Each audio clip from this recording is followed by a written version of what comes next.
every single one of those is just coated perfectly. It looks so fresh. Wow. Good morning. We are the Out of Bounds Show. Let's take a look at Mississippi State Ole Miss RPI, brought to you by Eye Care Professionals, Dr. Kirk Jeffries and the team on Lakeland Drive. Eye Care Professionals, cataract surgery, routine eye exams, LASIK surgery, all at Eye Care Professionals with 2 locations on Lakeland Drive. So, Mississippi State number 9 in the RPI, and Ole Miss is number 13. Mississippi State's strength of schedule is 12th. It was 38th just a couple of weeks ago. The Ole Miss strength of schedule is 4th, which is impressive. Q1 record, Mississippi State 9-9. Q1. Ole Miss 11-14. So Ole Miss has played 7 more Q1 games than Mississippi State. But MSU at number 9 RPI. This is Warren Nolan, by the way. And Ole Miss number 13. And Southern Miss is number 11 RPI. And Southern Miss has the number 9 strength of schedule. One thing about Southern Miss is, one, Jeremy's on the committee, so they should be good. But Q3, they're 10-5, and they've got a Q4 loss. Southern Miss has played 12 Q1 games. They're 6-6. So Mississippi State's played 18 Q1 games, and Ole Miss has played 25 Q1 games. Where I get kind of confused, and again, I don't know all the breakout of how they compile this and put it together, but Southern Cal is ranked 10th. 1 spot ahead of Southern Miss, 1 spot behind Mississippi State, and 3 spots ahead of Ole Miss, Southern Cal. Their strength of schedule is 39th, but their Q1, they're 0-8. So they only played 8 Q1 games, and they haven't won one.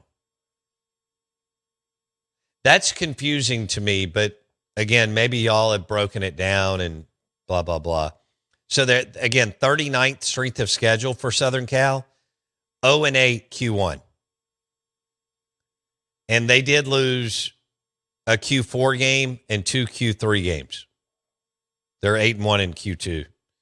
That I don't understand how they're 7th. I mean, they're 37-12, 19-8 in the Big Ten, which I wouldn't think is any good. I don't see many Big Ten teams in here. No. One. The second one's here, Nebraska at 18th.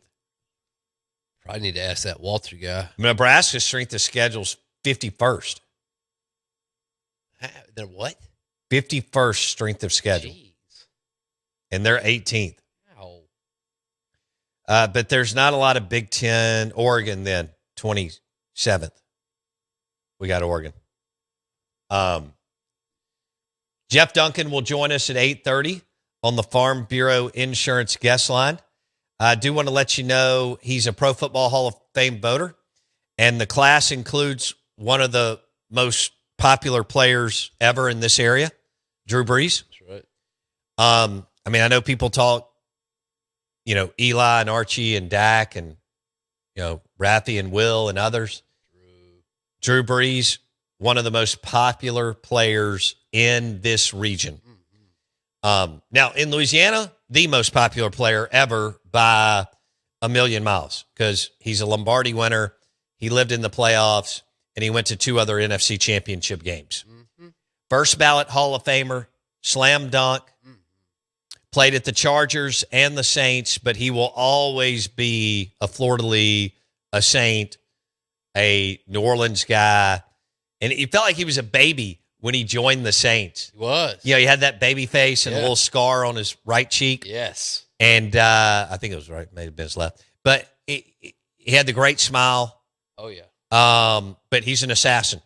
I mean, if you read Jeff Duncan's book, Peyton and Breeze, as much of an edge and no filter as Sean Payton had, and as wired as Sean is, and he's, his hair's on fire all the time.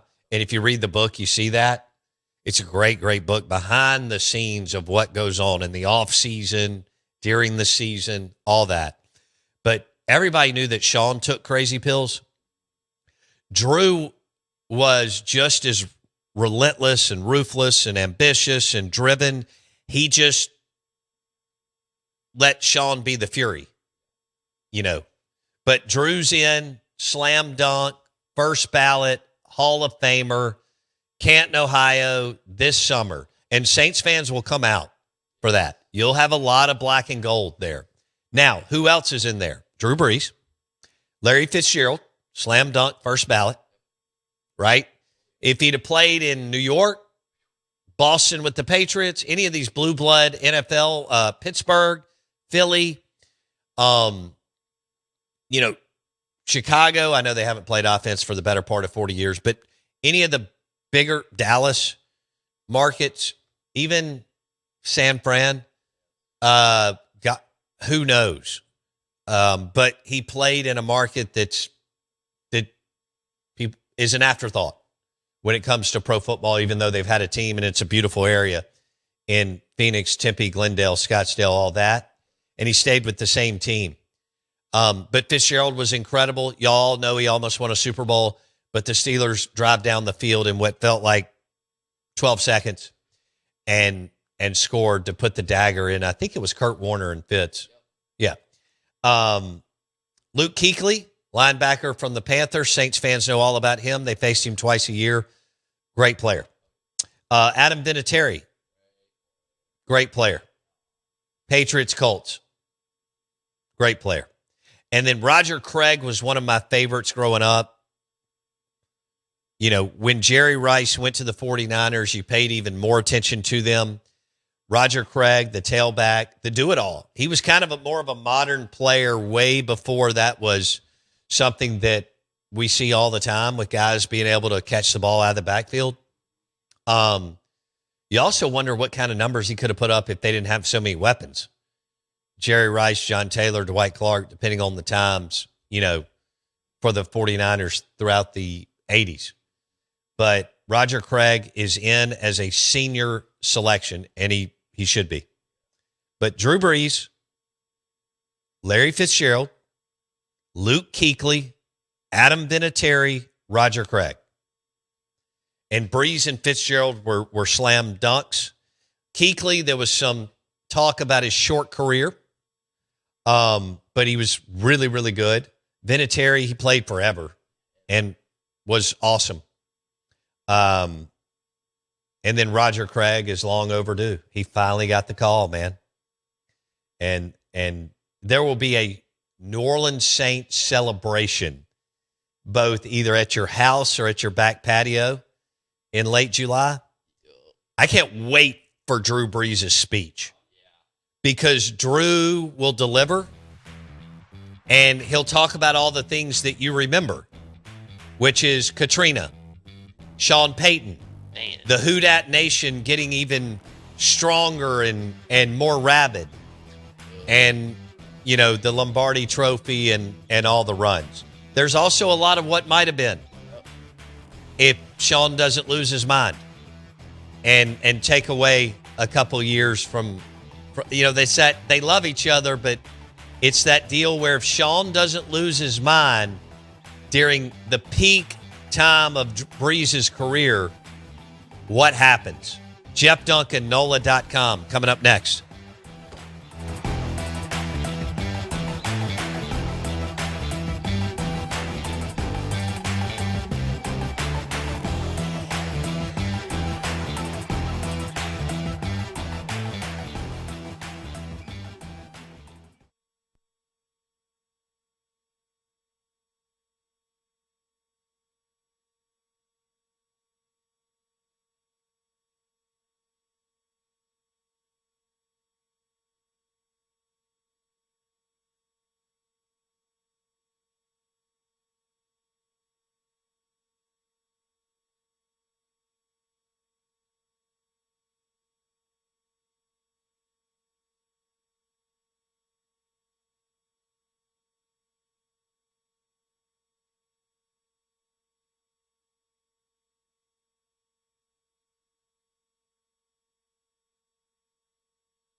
so fresh. Hey, good morning. Welcome in to the Out of Bounds show, ESPN 105.9 The Zone. We're driven by your next GMC Sierra truck and GMC Yukon. And you can get the Denali package with either or both. Fowler GMC, Pearl Brandon. Hit their website right now. Great selection of pre-owned and new trucks and SUVs. FOWLER, FowlerGMC.com. Jeff Duncan joins us on 105.9 The Zone, ESPN, Saints LSU Insider, NOLA.com, Times-Picayune, also Pro Football Hall of Fame voter, author of Peyton and Breeze, the men who built the greatest offense in NFL history. Jeff, first of all, good morning. Thanks for hanging out with us. The Pro Football Hall of Fame induction, couple months away, and we've talked to you about Peyton and Breeze many a times. I'm still fascinated by both men and their relationship, and I know that they're close in a lot of respect. Do you think that Breeze ever finds himself having some animosity because Peyton lost his way and it cost Breeze a couple of years in the prime of his career, Jeff? No, I don't think Drew is wired that way. I think he would look at himself and say, why didn't I do better? I mean, this is how Drew's always kind of looked at it. I would be surprised if he'd blame someone other than himself for not accomplishing something. But certainly Sean Payton bears some responsibility. I think it was about 2014 or so when things really kind of went awry and he kind of lost his way, as you said. And it was amazing that really I think you have to credit Mickey Loomis for sticking with him through those 3 7-9 seasons as they fixed the defense and brought in Dennis Allen and had that great draft class in 2017. A lot of people probably would have moved on, but I think he had faith in Sean Payton, and Sean Payton to this day acknowledges that. I think Breeze is still underrated historically, even though the Saints got a lot of love and got some primetime dates and 3 NFC championship games and the Lombardi Trophy.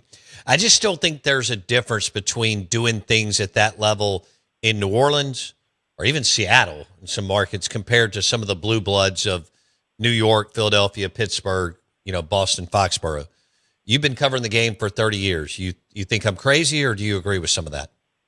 Oh, no, I definitely believe it. I can tell you there were some people that actually I had one person. I'm not supposed to reveal a lot of stuff that happens on the Hall of Fame vote, but there was one person that actually said, if we were picking a team right now and you were picking between Eli Manning and Drew Brees, every one of us in this room would pick Eli Manning, and my jaw about hit the floor.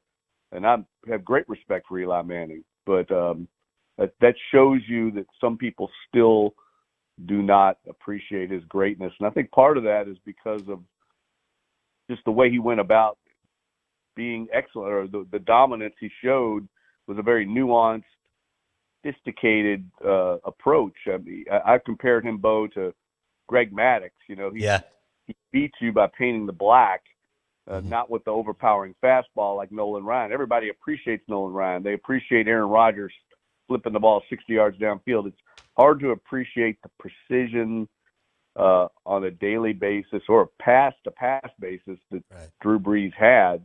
It's uncommon, it's genius, but it's hard to appreciate to the naked eye, especially in this day and age we live in, where it's all about social media, highlights, and plays like that. I mean, I can still remember not very long ago when,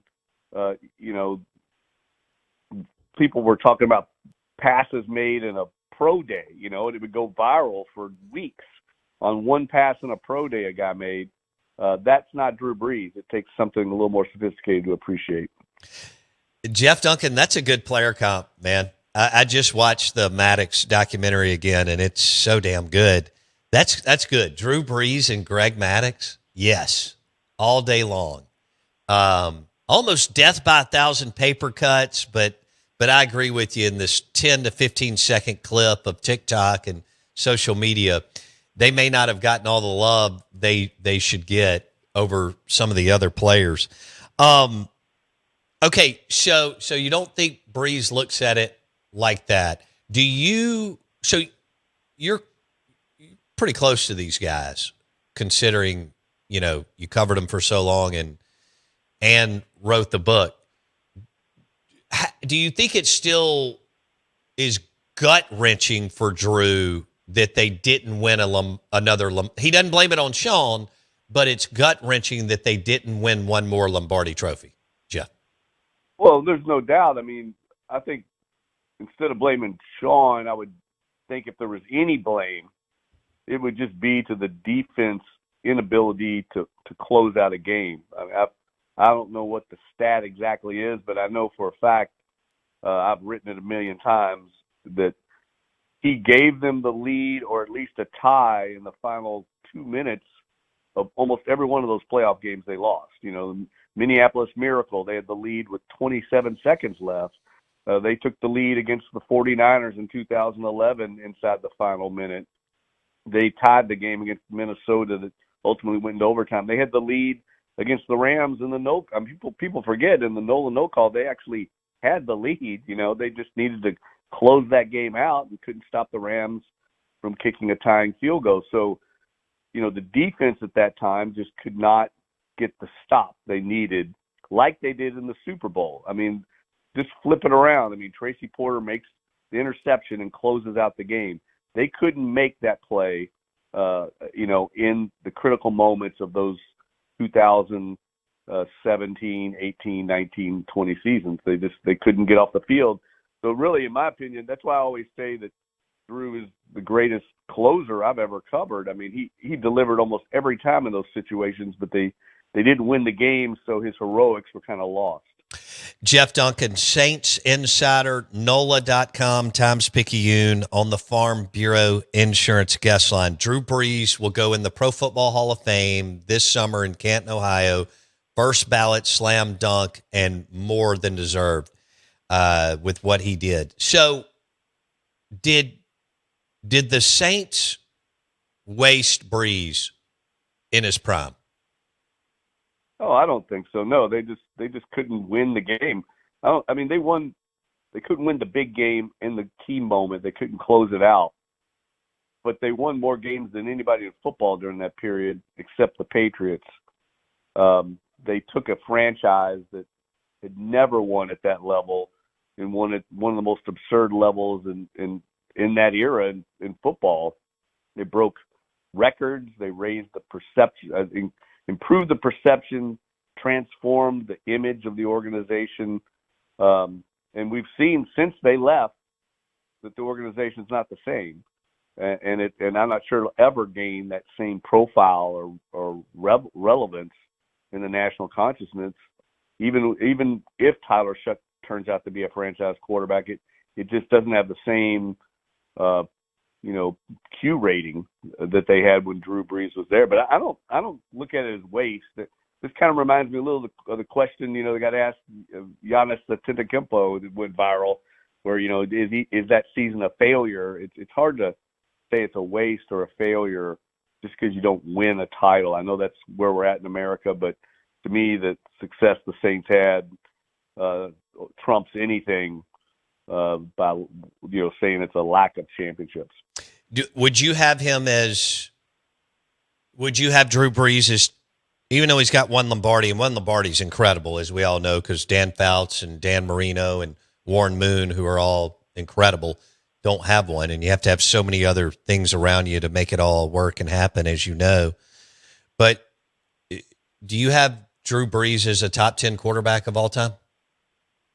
Oh, no question. I mean, I've got him in the top 3. To me, he's one of the greatest players in the history of the NFL.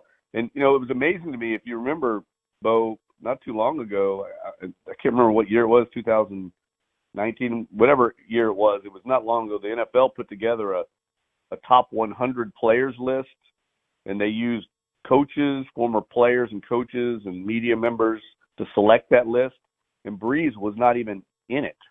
and not even the top 100. It was the biggest joke of all time. Good grief. I know his career wasn't over at the time, but still, I use this stat all the time, and I'm not a big stat guy, but it speaks to his greatness. There have been 15 5,000-yard passing seasons in the history of the NFL, and Drew's got 5 of them. Wow. No one else has got more than 2. To me, that speaks to his prolificacy. Wow. Drew Brees. Now, you'll be there.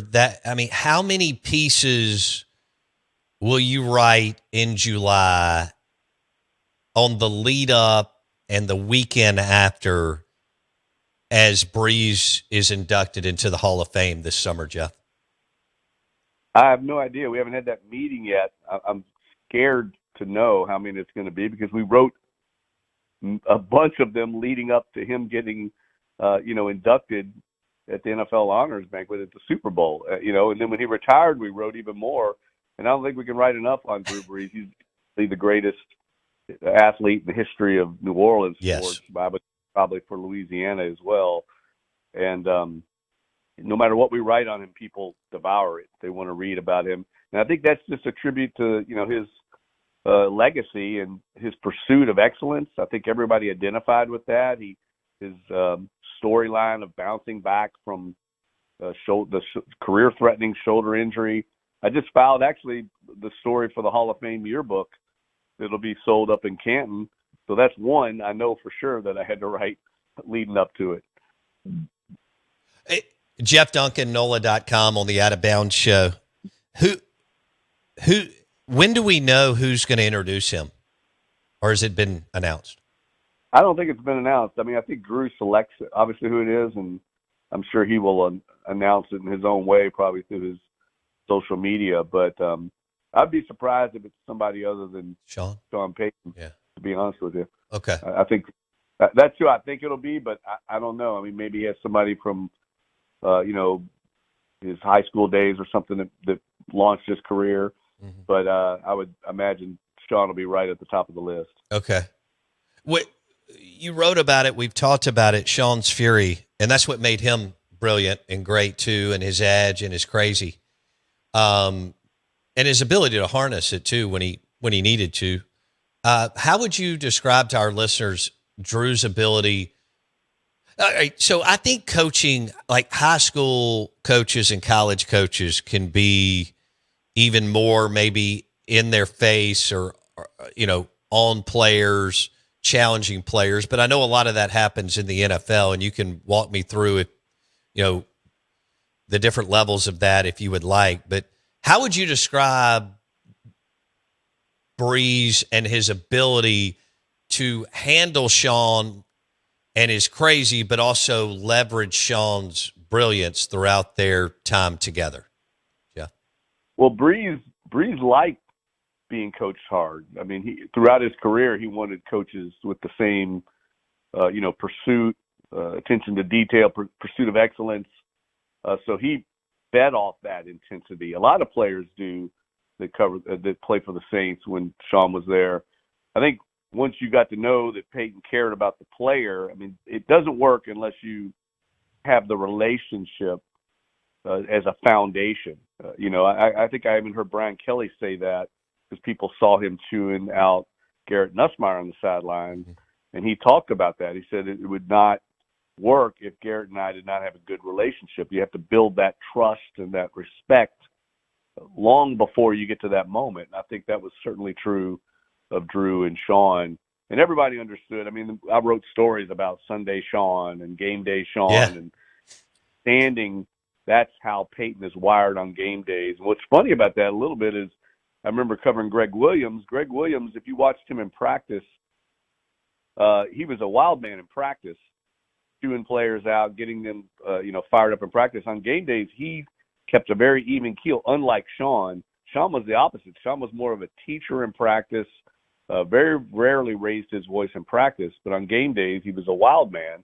And I think that was the perfect yin and yang of combination of coaches when he and Greg were together on that staff that won the Super Bowl, because they were exact opposites on game days. And I think what Greg would always say is, look, I have to have the players, I have to bring them back on game days get them as close to the edge of the cliff as they can get without going over. And I had to be the voice of reason to get them back, whereas Don was the exact opposite. And I think people fed off that and understood that Peyton cares about them and just wants them to be as good as they can be at their profession. Saints Insider, NOLA.com, Jeff Duncan on the Farm Bureau Insurance guest line. We're talking Drew Brees. He'll head into the Pro Football Hall of Fame this summer. First ballot, slam dunk. It'll be a hell of a party for the Who Dat Nation in Canton, Ohio, and those that are watching all around this region. Who was Drew Brees' favorite skill player in New Orleans? I would say it's a tie between Marcus Colston and Jimmy Graham. I mean, he obviously had a very strong connection with Jimmy Graham. He had him actually introduce him at the Saints Hall of Fame induction ceremony a couple of years ago.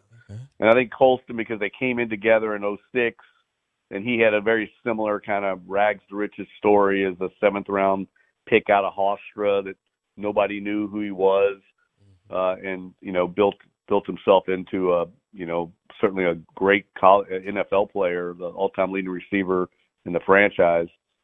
Those two stick out to me, and I pointed this out a bunch of times, Bo. I mean, really the only Pro Bowl skill position player Drew Brees ever played with, other than Michael Thomas, was Jimmy Graham, who was an all-pro tight end. That's another tribute and testament to his greatness, is that when he was in his prime, the Saints felt so confident in his ability to raise everyone's ability around him that they didn't invest in first-round draft pick or second-round picks even on receivers for the most part. And we all know that game, I think it was Thanksgiving Day against the Atlanta Falcons, when Drew threw 4 touchdown passes to 4 undrafted free agents. That's never happened in NFL history, and I'm pretty sure it won't ever happen again. Wow. Jeff Duncan on the Out of Bounds Show, ESPN 105.9 The Zone. How long did you prepare?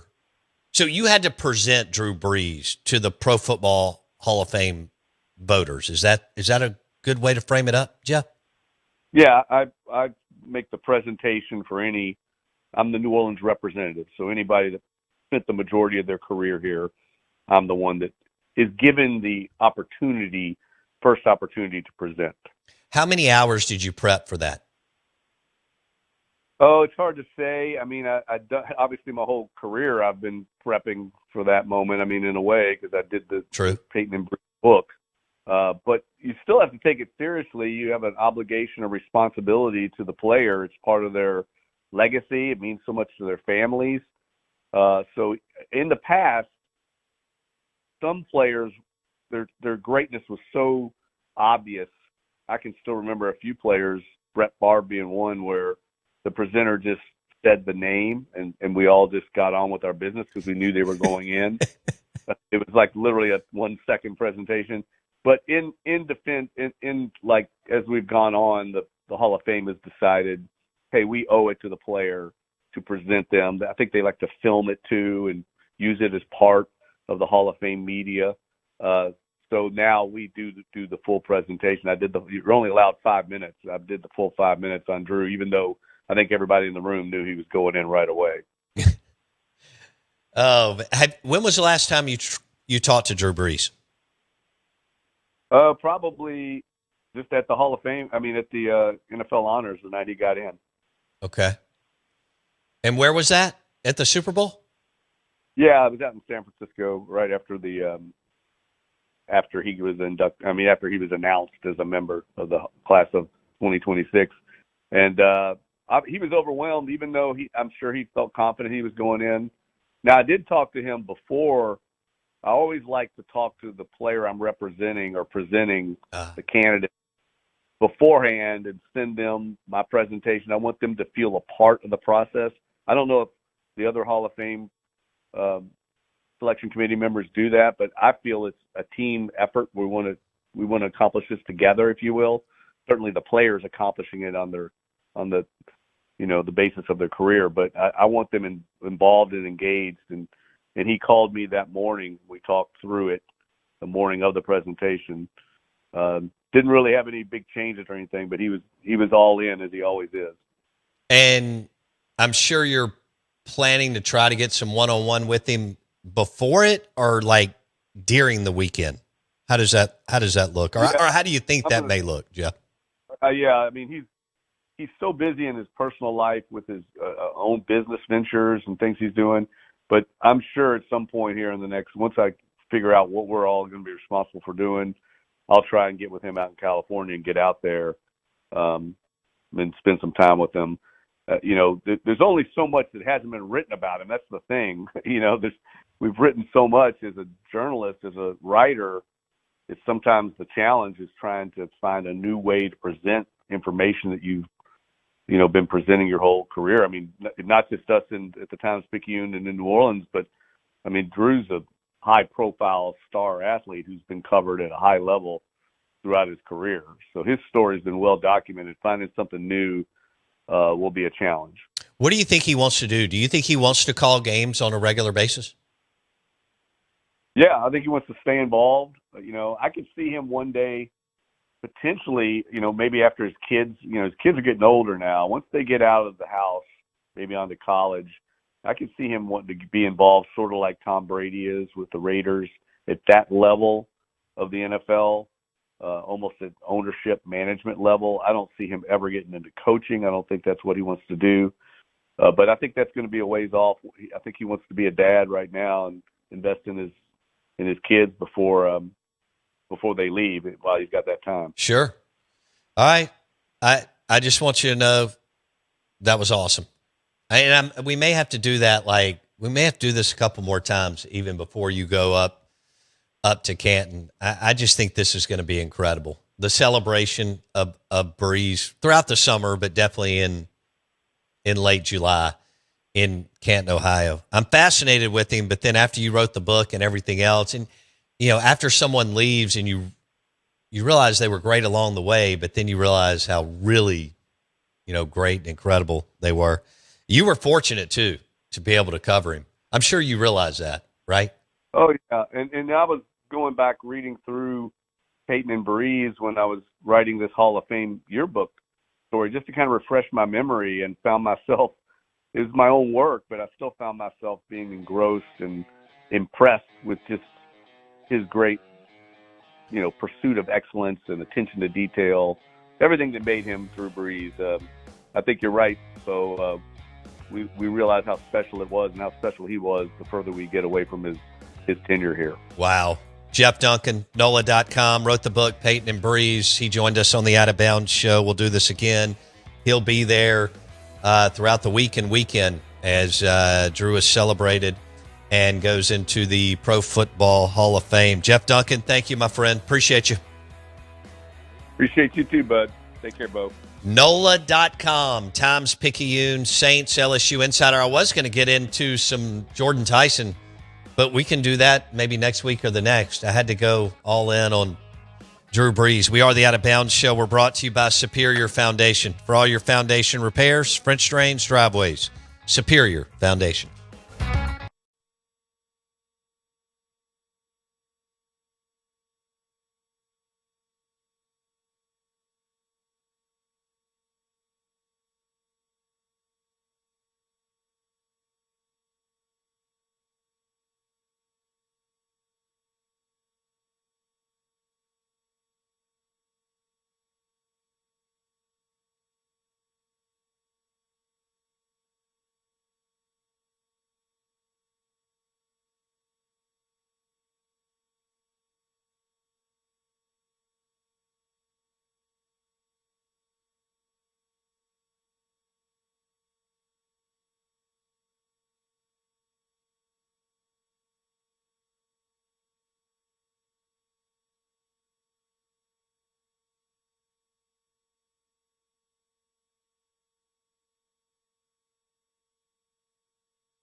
WRKS Pickens Jackson. All systems go. Live from the Whiskey 61 Lounge inside the Bank Plus studio. This is Out of Order. Live in the studio.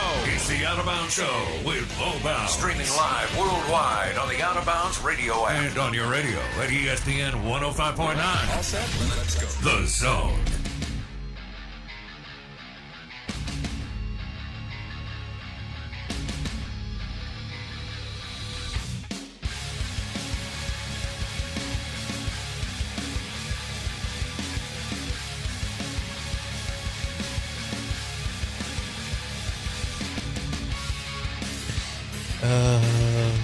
Oh, look at that. Every single one of those is just coated perfectly. It looks so fresh. Wow. Good morning. Welcome into the Out of Bounds Show, ESPN 105.9 The Zone. Hope you're doing well. Hope you had a good weekend. We love you. Appreciate you hanging out with us. And we are rolling. I know we've got one remote this week. Well, I mean, hey, if you want to grow your business, call me right now. I mean, that's what we do. No other show, regardless of genre or platform in this state, does remotes like we do. So if you want to pour about 5,000 pounds of lighter fluid on your business, well, call the Out of Bounds Show, ESPN 105.9 The Zone. I'll give you the text line. Dancing Rabbit Golf text line 601-885 601-885-3776. 601-885-3776. And that is brought to you by Championship Golf. Dancing Rabbit Golf Club. We'll be live from there on Thursday. Looking forward to that. Bowbound Straight Funk with you. Jackson Meadows was betting on Yugoslavian horse racing over the weekend. And why not? Yeah, look for the locks. I mean, are you living if you're not? When he texted me that, I thought, well, of course. You're betting on Yugoslavian. Because it started 10 years ago. He was betting on women's tennis in the Philippines, right, then ping pong and Czechoslovakia or somewhere else? The Czech. Okay. And now Yugoslavian horse racing, which just makes perfect sense. I mean, you got to hit all your bases. Do you remember the horse? No. Lord, no. Well, that sounded awesome. Well, I mean, I couldn't pronounce the names. Yugoslavian. Oh, okay. How that? Yeah. They're not like the ones that we watched over the weekend, like Renegade, Commandment, Further Ado. In the Kentucky Derby? Nah, they use all them characters with them, the squiggles above them and stuff like that. And I don't know what they're doing over there. I'm not sure they know. Yugoslavian horse racing. I don't even know how you stumble on this nonsense. I don't think I can't imagine the sports betting apps you're on. Reddit, man. It's Reddit. Yeah. Just Reddit. Where everyone is. That's where all the, that's where it's a meeting of the minds. So Reddit, the site, is a meeting of the minds. Some of the forums, yeah. Okay. What would you say off the top of your head are, like, so we're all looking for information or someone with some expertise or inside knowledge of when you travel or teams or stocks or any number of things. What would you say two of their, what do you call them within Reddit? It's a subreddit. Okay. What would you say? Is there one or two that jump out at you whether like these are really good boards within Reddit? Yes. There is one that you would thoroughly enjoy. It's called Wall Street Bets. Okay. And it is heat. You got guys who will, they have. They're on a heater all the time. That's what they think. A lot, and I'm sure there's some good. Some of them are. I'm sure it's just like anywhere. There's some really good advice and information, and at times, maybe not. There's also, a category within that. You add, you put it in a category, and the category is a category of people that just post about them going all in, baby.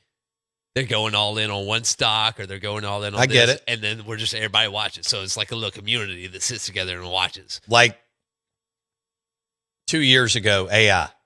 Tried GameStop whenever GameStop. I just saw that news last week of what is that official? Well, no, I don't know. What are you referring to? They were Are they done? oh God. They were tied into another company. And I was thinking, yeah, if you'd have gotten into that 6 to 9, I mean, I was buying some of that a few years ago, and of course, I'm totally off.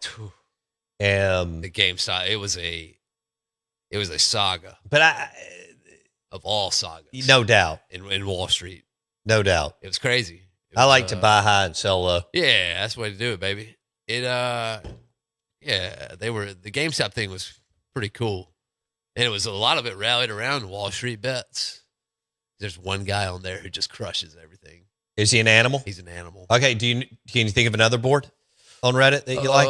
I bet they have good like whiskey boards and wine boards too. You name like it. anything. You name it. Yeah. Travel. Mississippi State has a few good boards on there. And so I also the wine and bourbon and not together. I know there's sites dedicated to both. I would think like golf. Golf's got a good one. I mean, But travel for sure. Ask Reddit is a big one where you just post something, whatever it is. Today I learned, where people just post random facts, and then Mahjong, I bet they've got a board that's crazy because that's like the thing. shower thoughts. Oh, that's so good. Like, we did that on the show. Yeah. Thoughts that, just pop in. These subreddits have within the last couple of years, we did something like shower thoughts. Shower Thoughts on Reddit has 34 million people in the subreddit. 34 million people on shower thoughts. Yeah. On Reddit. Yeah. On Reddit, on the most popular Reddit is funny, where people just post funny stuff. It's got 67 million. Derek, speaking of sports betting, I know they've got those sites too. Oh, yeah. Okay. Derek says, let's talk about the 5-leg parlay for $5,000 that Cade Cunningham cost me on a half a point. Come on. Who's Cade Cunningham? Cade Cunningham is a ball player. He plays for the Detroit Pistons. Okay. All right. I would have guessed MLB. Okay, that's fair. But so he's a Detroit Piston. Now, all-star. in the 80s, that was my team. I wasn't Bird in the Celtics. I wasn't Magic in the Lakers. I was Isaiah. And I loved Dumars. Vinny the Microwave Johnson. I liked him. Didn't love Lambeer. Liked Rodman. He was crazy, but he got crazier when he went over to the Bulls, and the spotlight was even more with Jordan and Pippen. John Sally. Absolutely no muscle tone and somehow could play in the NBA, kind of like you. That would be right. It was incredible. In fact, y'all kind of had the same build. Yeah. I mean, he's taller than you, but there was one other anyway, you mentioned I can't Detroit. believe you left them whenever Ben Wallace and Chauncey and Rip Hamilton and Rasheed were there, and Tayshaun and Lindsey Hunter. When they won it with Larry Brown. Man, what a team. That was like 2008 or something like give that. or take. Yeah. I remember Tayshaun Prince in New Orleans, So long. 2000, give or take. Don't hold me to it. 2003, Kentucky. Kentucky, Mississippi State championship game in New Orleans, and Was he a problem? he was, Dude, he's nasty. when you're 6'9", So long. but you have that wingspan. Ugh. No one in I'm sorry, not NBA. No one in college basketball can get to your shot. No. And he had a mid-range game that was filthy. Yes. And Mississippi State played well, but eventually he was too much to handle. But we had been there all weekend. It was fun. Good Lord have mercy. We had a good time. Love Tayshaun. Yeah. Yeah, I mean, I didn't love him, but he was a hell of a player he did parties. under Tubby. We're live in the Bank Plus studio. Text line 601-885-3776.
It looks so fresh.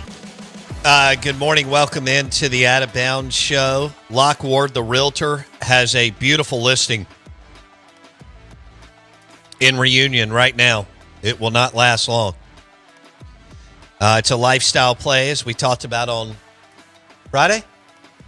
Call Locke Ward today if you want to see his listing in Reunion. 5-bedroom, 5.5 baths.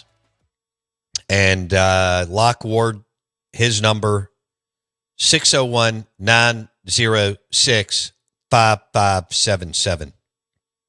Locke Ward, the realtor, with the listing on in Reunion. I think we're going to be somewhere else here soon. Adelaide Gardens, I think. That's a beautiful neighborhood, too. Good morning. Welcome in. Out of Bounds, Bow Bounds, Straight Funk, Yugoslavian Horse Racing Insider, Straight Funk. Also, Reddit Insider, evidently, joining us on the Out of Bounds show. Glad that you're locked in on that stuff. I don't know how you get in on women's tennis in the Philippines, Yugoslavian horse racing, and ping pong in Czechoslovakia.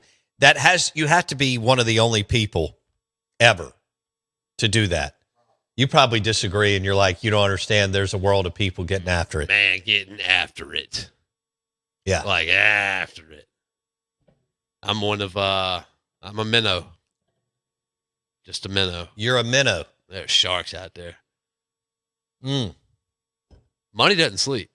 No, it doesn't. So, especially when it comes to Yugoslavian horse racing. These are just facts. I mean, if you ain't got action, what you got?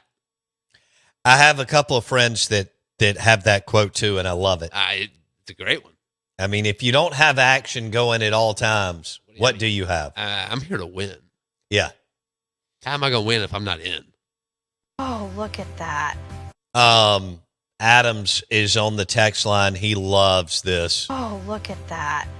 Every single one of those is just coated perfectly. It looks so fresh. Wow. Wow. I love that the other lady. Wow. Everybody's getting ready for your English peas and mayonnaise dish this summer. Dude. So load up. Hot and bothered over that. Yeah. We have Kirby Smart. Are we ready? Okay. All right. We are the Out of Bounds Show, 105.9 The Zone, ESPN. We're brought to you by Briarwood Wine and Spirits. You can find Elijah Craig Bourbon there, Tito's Vodka, and all kinds of great wine selection, too. Leslie is one of the most knowledgeable people when it comes to wine in the Southeast. So is Nathan, but Leslie is incredible palate. Of course, she's been running the Bravo wine program for years, and they have a fantastic wine selection and wine list.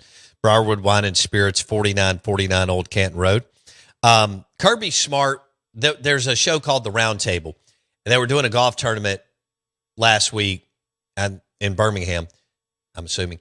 And Kirby Smart was asked why all of a sudden is the Big Ten winning 3 national championships in a row, and can he put his finger on the reason?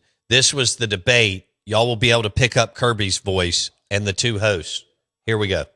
I don't know. I can't figure out what it is. I just think they have a more competitive conference, like the top of their conference. There's more good teams. It used to be Ohio State was good. Yeah. Like Michigan was really good. When Harbaugh had a great team, Indiana's good. Like now they got Oregon. They got a draw. They have an ability to attract good players. Now NIL has a factor too, for sure. But so does Miami. I mean, so does Florida. I mean, people have money. More people have money. That's right. So I think the talent is spread out thin. Where before in the SEC, it was a magnet to talent. That's the right. disparity was so great that it was like you couldn't mess it up. You'd win regardless. And now it's like, okay, it's more even, and it's just been 3 in a row. But it's crazy. Like when you were over here as a defensive coordinator, you would not have taken the Indiana job under any circumstances. No, probably not. There is no way they would have pried you away from Tuscaloosa. You were waiting for a better job than that. I agree with that. And now it's a national championship program, so it just shows you how quickly things can change in this landscape. That's true. It can That's change nuts. quick, but that doesn't explain why the Big. No, I agree with you. That doesn't explain why the Big Ten's been able to do that, and that's just.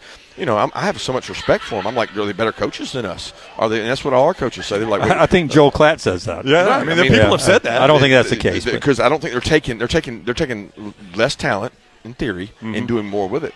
Now, the other theory is, and this is what nobody likes to hear, is it's a lot of SEC coaches say this in my meetings. They say they don't have the grind we do.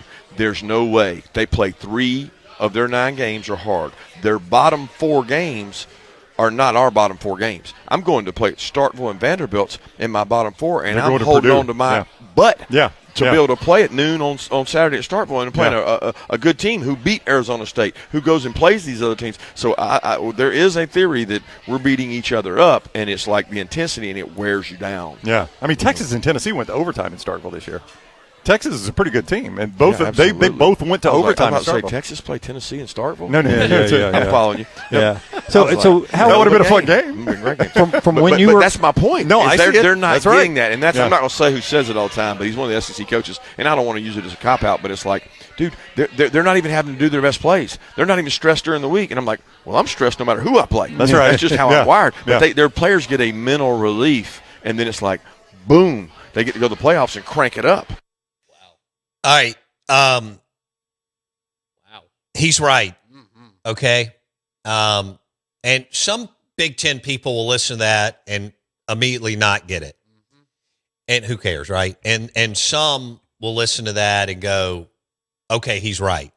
First of all, Kirby Smart would have never taken the Indiana job. No. He was the defensive coordinator at Alabama.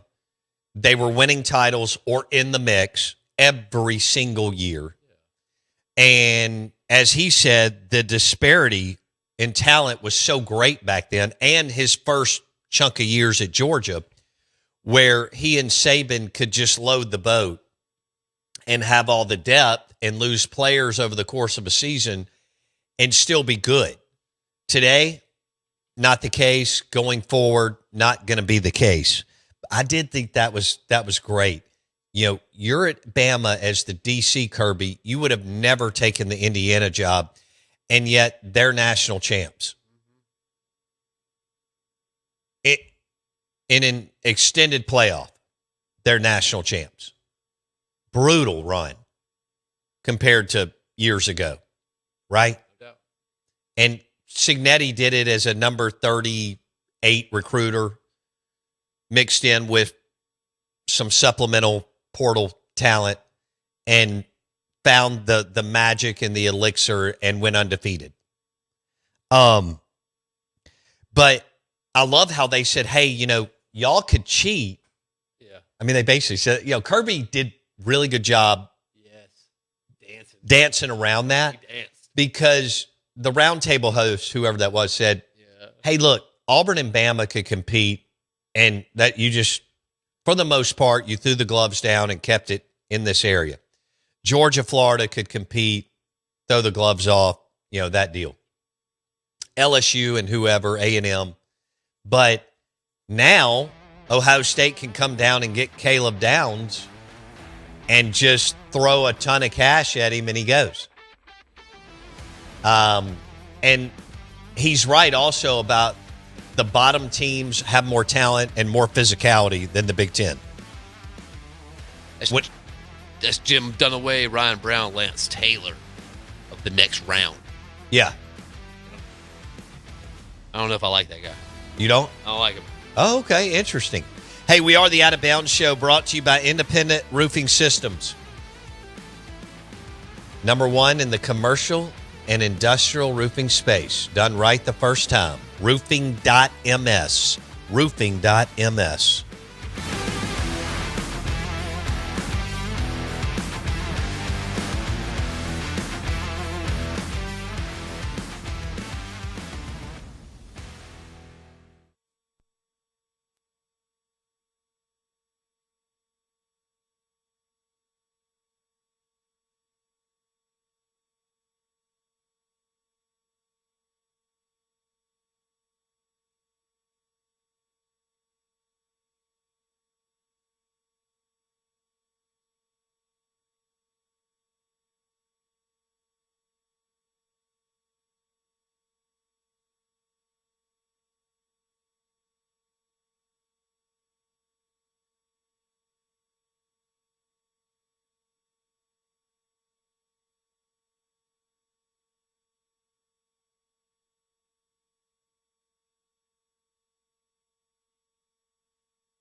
By the way, I'm a fan.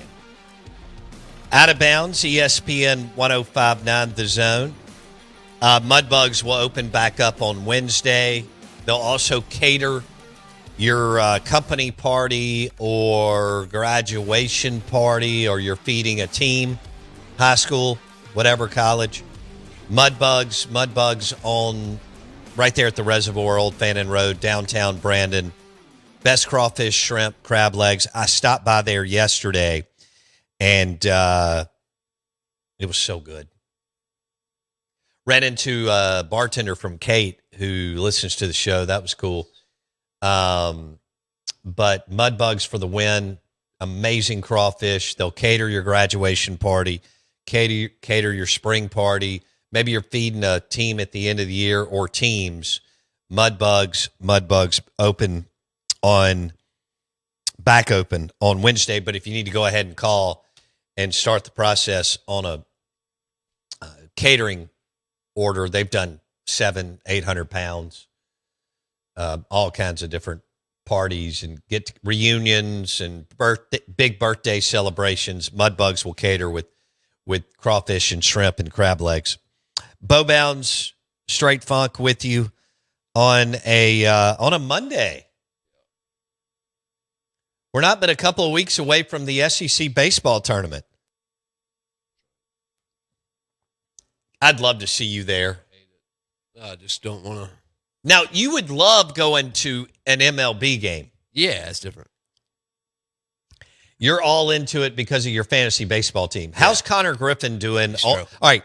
On your fantasy baseball team right now, you just picked up Connor Griffin before the season started. That's right.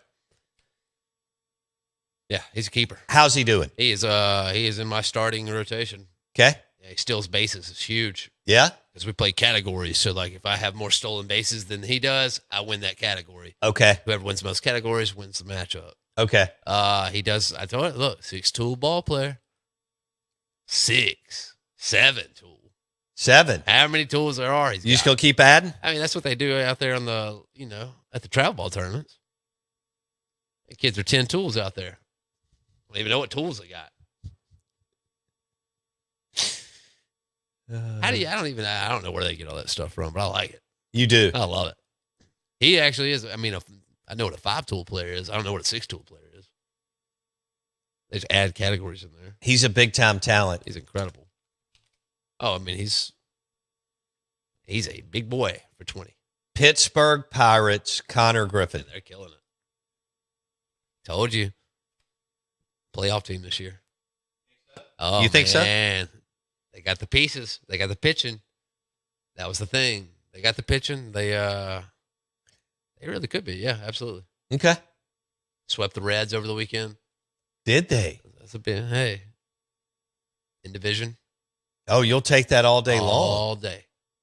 Well, let's look at the standings here. We'll give you a Pittsburgh Pirates update. They're last in the Central, but the Central's loaded. They had 3 teams in the league in the playoffs last year. All right, they're only 3.5 games back. Yeah. So here we are. We got the Cubs leading the way. Then the Cardinals are 2 games back. Wow. Reds are 2 games back. Wow. Brewers are 3.5 back, and Pittsburgh's 3.5 back. Wow. Brooker's pretty good too. It's early. Yeah. Hey, but Connor, I think he scored the game-winning run the other night, doubled, RBIs. He's out there doing it all. How about the Atlanta Braves? They're 8.5 games up. They are they're just hot. It's incredible. They are so hot. Their plus-minus differential. It's ridiculous. Plus 81. God, this early in the year. That's ridiculous. They are 25-10. Yeah. And second place is 8.5 games behind them, the Marlins. I think we're going to a Nationals game in a couple of weeks. That's tight. That's a good thing. Do you think that? Let's see if I know anybody on their team. You may. Well, hang on. Let's see. I don't know. It's a different group. Yeah. I'm not sure. It's going to be tough.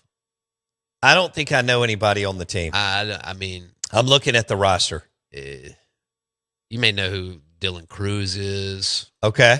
From LSU? Is that? Yeah, I believe so, actually. And then you got. Is he on the. Yeah, he's a Baton Rouge boy. I don't. Oh, he was the second overall pick out of there. Wow.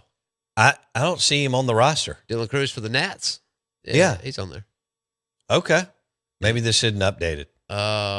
K-Bear Ruiz. I see Luis Garcia Jr. Yeah. I don't Garcia know who Jr. that is, though. He's pretty good. Okay. It's a different group for sure.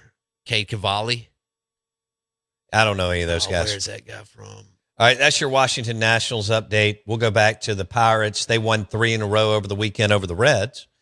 And even though they're last, they're not but 3.5 games out.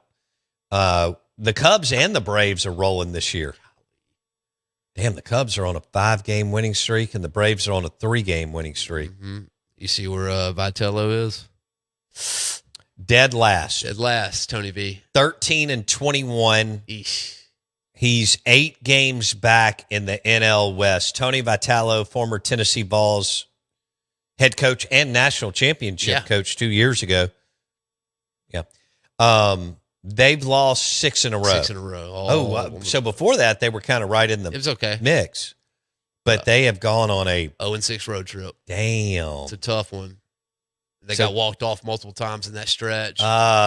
Brutal. So they're 2-8 in the last 10. Eesh. Lost 6 in a row. Tony Vitello with the Giants, which I liked the Giants when I was growing up with Will Clark and Jeff Brantley. Well, I liked Willie Mays, loved him, but I didn't get to watch him. He was already done by the time I was up and running.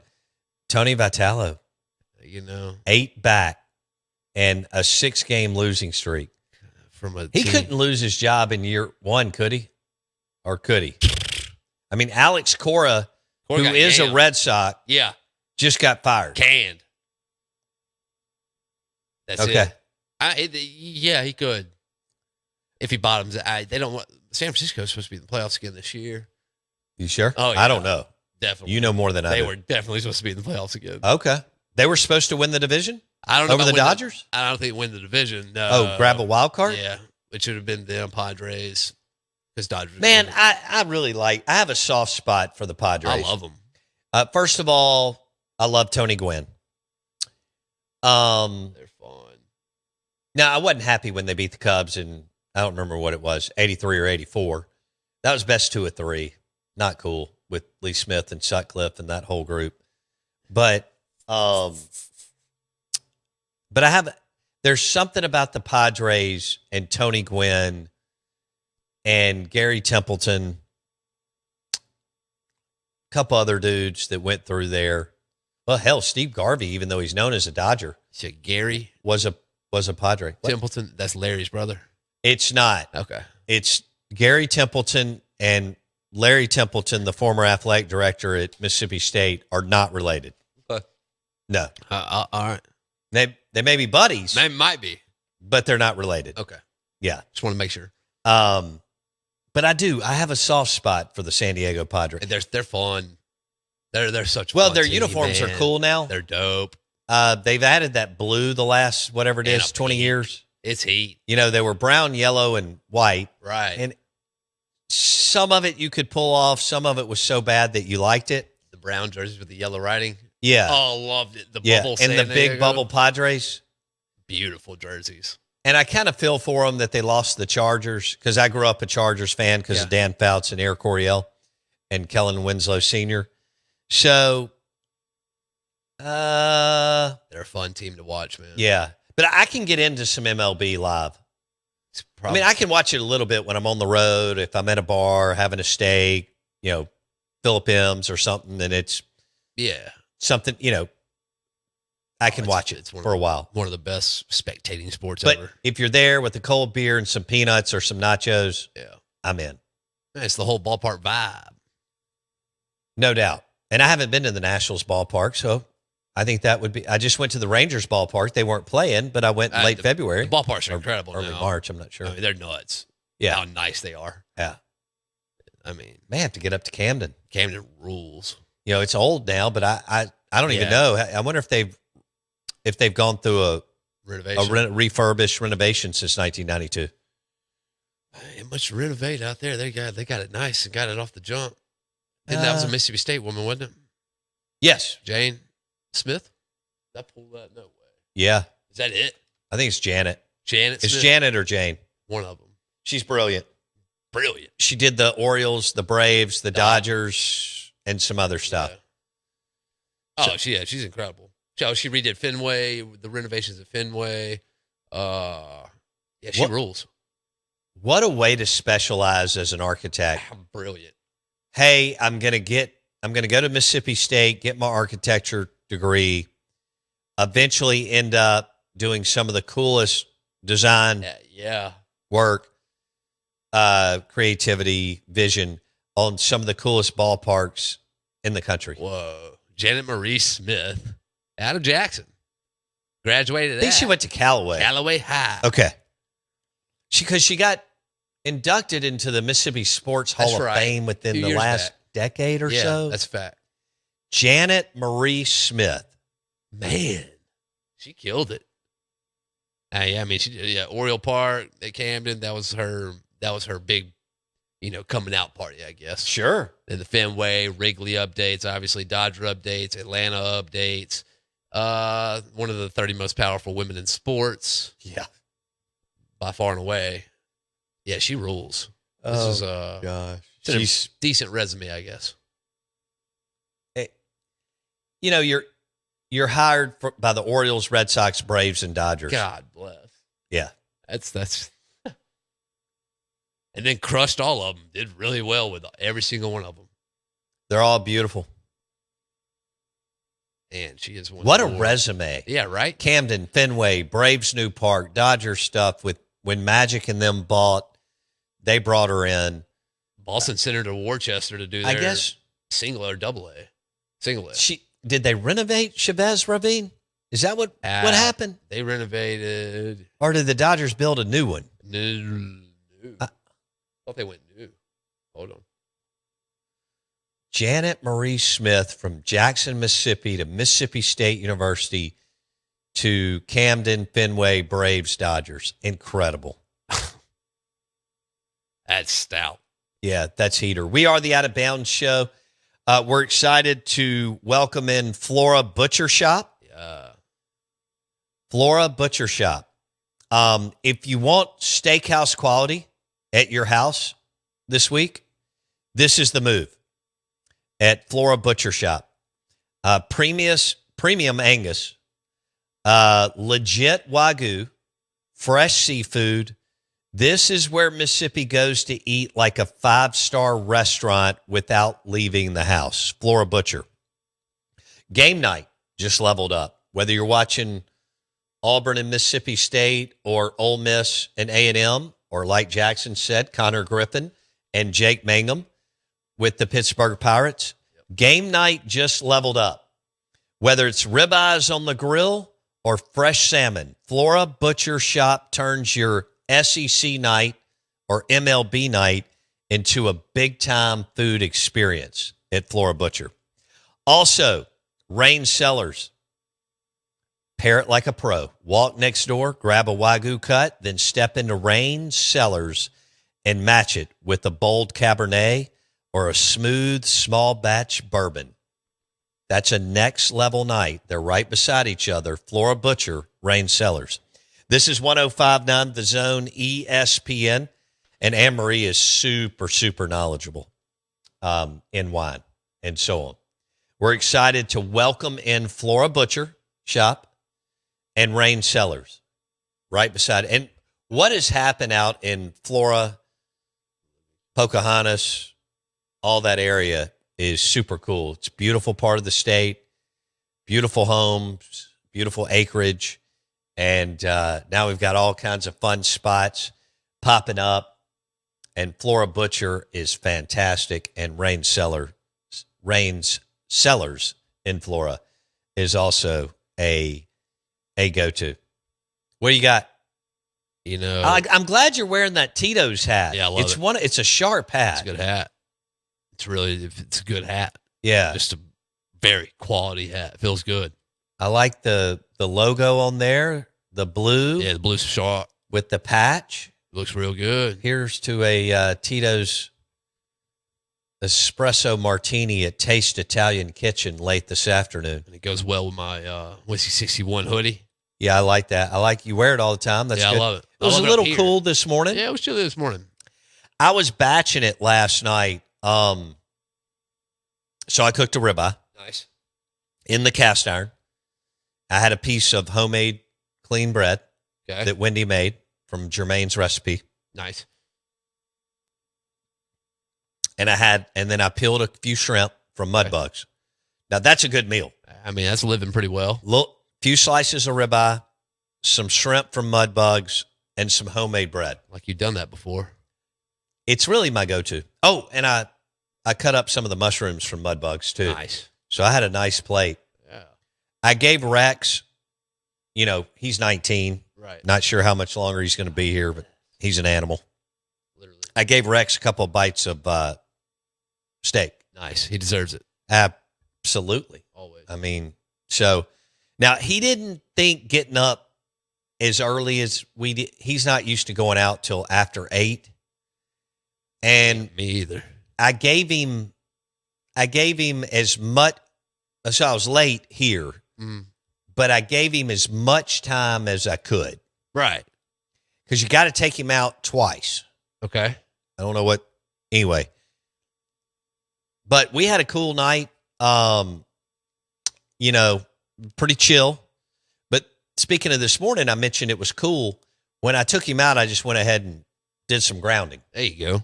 So the ground was cold and wet, but it felt good. That's right.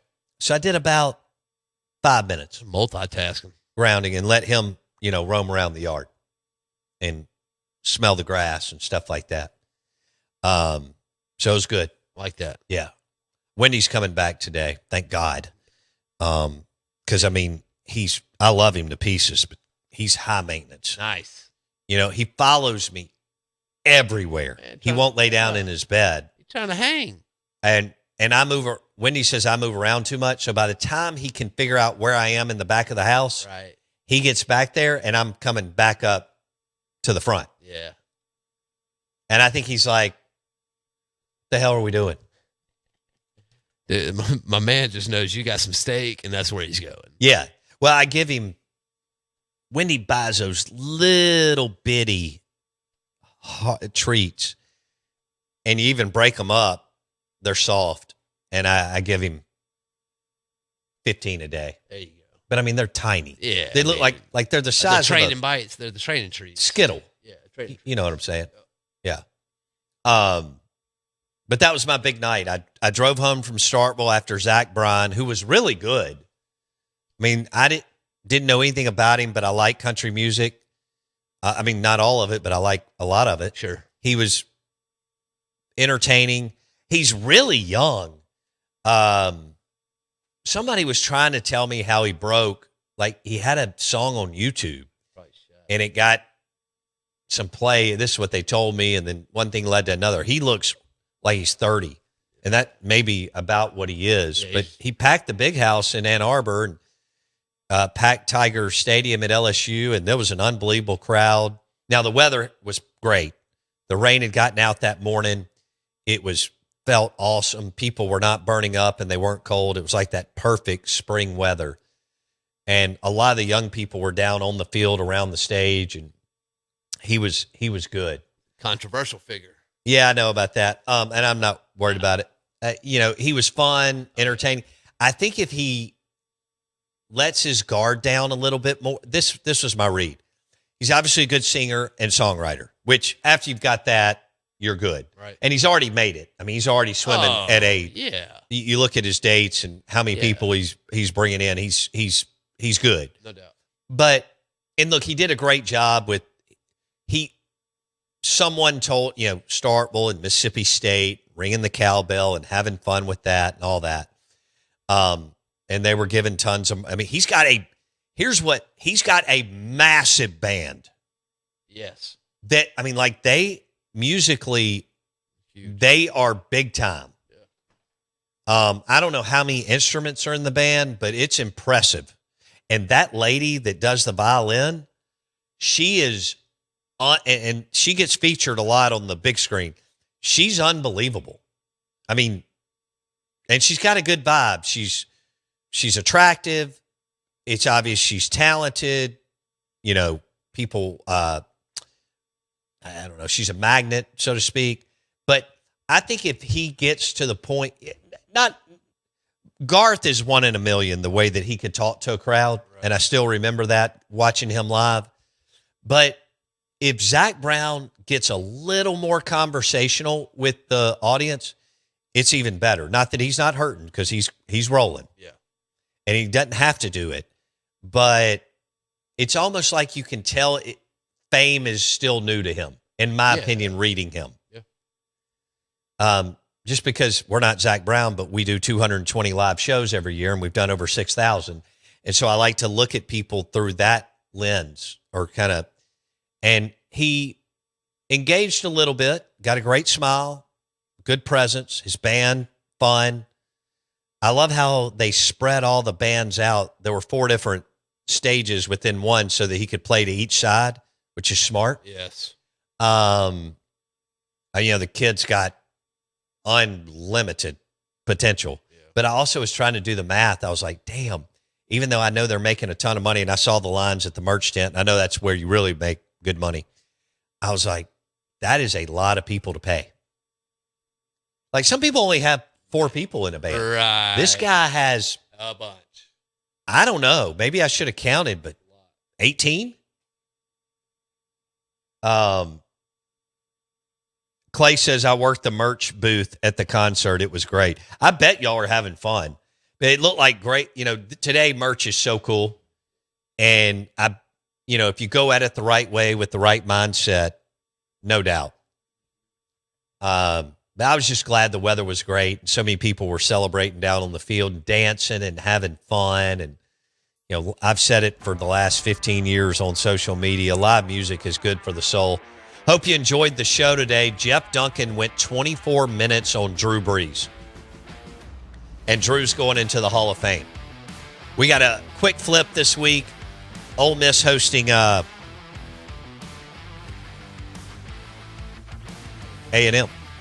And Mississippi State hosting Auburn.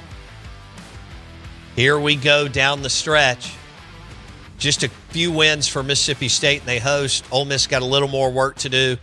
Hope you have a great day. We'll be back here tomorrow. Mike Detillier at 8:30 on the Farm Bureau Insurance Guest Line. Lunch today brought to you by the world-famous meatball and the calamari at Taste Italian Kitchen in the Renaissance.